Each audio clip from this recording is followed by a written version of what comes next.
Blessed day po sa ating lahat. Ito po ulit ako, si Victoria.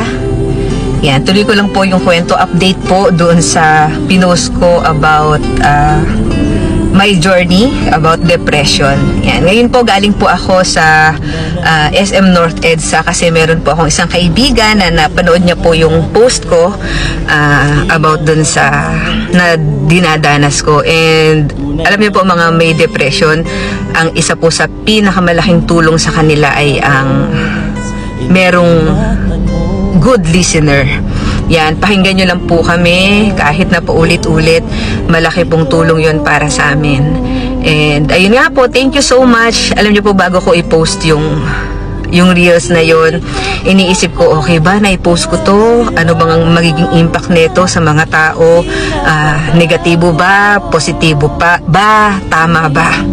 So pinag-pray ko and tinanong ko rin po yung aking pamilya. Sabi ng mga anak ko, nanay, okay lang. Yan, for awareness. Okay? Kasi minsan po takot magsalita yung mga may depression. Di ba sabi ko nga po sa inyo nung huli na maging sensitive po tayo sa mga tao sa paligid natin. Lalo na po yung nakikita natin na malalakas, na laging nakatawa, na laging masayahin. Kasi di ba may mga pagkakataon na makikita mo sa social media, okay na okay siya, pero mamaya winakasan niya na yung buhay niya. So maging sensitive po tayo sa mga mahal natin sa buhay. Magulang, kapatid, kaibigan, kung sino man yan. Matuto po tayong mga musta mula sa puso. Kasi po ang mga may depression, ang nararanasan po niyan, feeling nila ay mag-isa lang sila, galit sa sarili nila, nawawala ng tiwala sa mga tao, feeling nila hindi sila mahal. Feeling, yan, mga feelings na pumapasok yan sa isip, sa puso. So ako po, sobrang thankful po ako nung pinost ko po yun. Sobrang dami pong nag-message sa akin, sobrang dami nag-share dun sa TikTok account ko po. May nagpapasalamat and merong nagulat, merong hindi akalain na dadanasin ko to. Merong yung nagpapasalamat, sabi niya naging masaya daw siya nung marinig niya yung mga sinasabi ko. Hindi siya masaya dahil dinadanas ko yun. Masaya siya kasi merong nagsalita tungkol doon. Kasi di ba sabi ko nga po sa inyo nung una, hindi ako naniniwala sa depression. Lalo na kung ikaw ay merong Diyos sa puso mo, sa isip mo, matindi pa ng palataya mo. Hindi ako naniniwala. Pero yun nga po, minsan kasi hindi ka maniniwala hanggat hindi mo nararanasan. So, depression is real, but so is God. Anxiety is real, but so is hope. At ang sigurado po ako, dinadanas ko man to, pinagtagumpay na ako ng Panginoon. Kasi po alam ko na yung plano ng Lord sa akin ay patindi ng patindi, pa-level up ng pa-level up. Bakit? Bakit ko po nasabi? Kasi po, sabi ko nga sa inyo, sanay ako sa matitinding pagsubok. Nakita siguro ng Lord, nakita niya na, napagtagumpayan na ni Victoria. So, ile-level up ko siya, si Victoria the Victorious. At nakikita po ng kaaway na yung plano ng Lord sa buhay ko para magbigay ng matinding glory sa Panginoon. Kaya niya po ako inaatake. Kaya niya po ako gustong pabagsakin. So kung nakikita ng kaaway yung purpose ng Lord sa buhay ko, yung plano ng Lord sa buhay ko, ganon din po sa bawat isa sa atin na kumikilala sa ating Panginoong Yesus. Matindi yung plano niya para sa buhay mo, para sa pamilya mo. Kaya kung ikaw man ay dumadanas ng depression at kung kailangan mo mag-seek ng professional help, huwag po tayong magdalawang isip. Hindi ko po kine-question ang pananampalataya sa Panginoon. Hindi ko po kine-question ang kapangyarihan ng Panginoon sa buhay natin. Kayang-kaya niya pong magpagaling.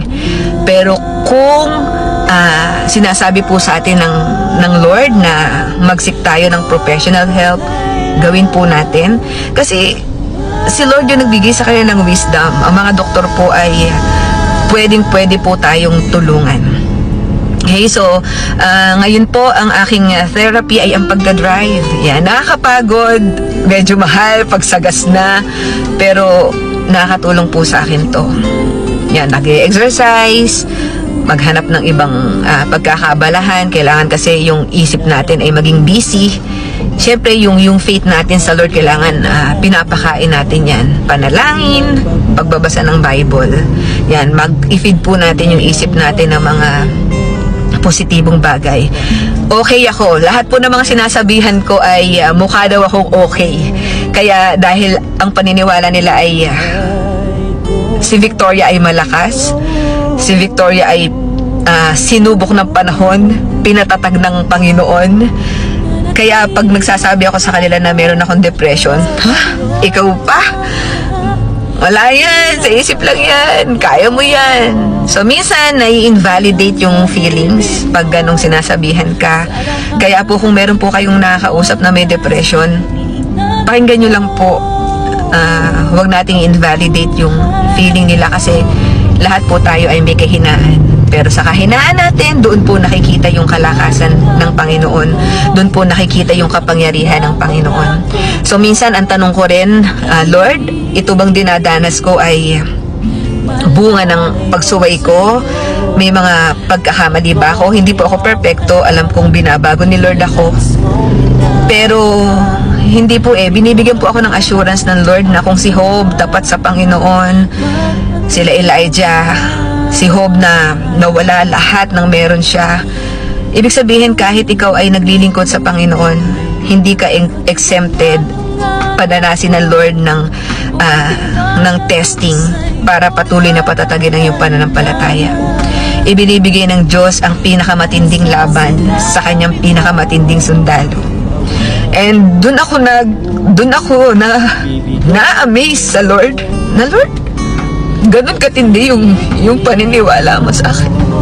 Na kahit ang iba ay walang tiwala sa akin. Na pinagdududahan ako, na pwedeng hinuhusgahan ako.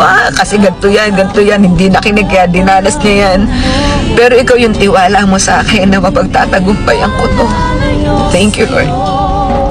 Thank you, Lord, kasi hindi ko man maunawaan ng lubusan pa. Hindi ko pa man makita kung ano pa yung tinuturo mo sa akin.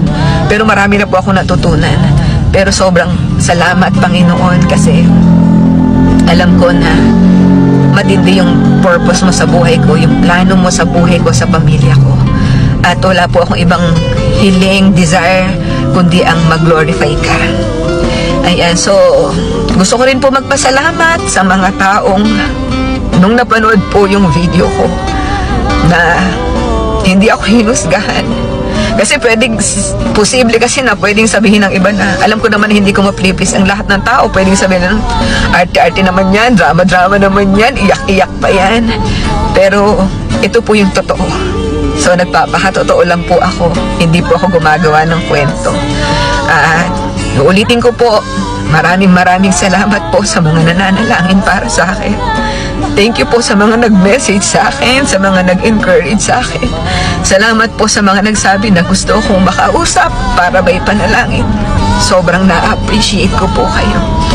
And sa mga taong hindi alam, yan, meron kasi nagsasabi, ate, hindi ko alam kung paano kita i-encourage.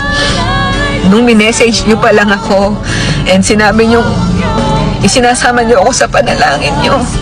Napakalaking tulong na po yun.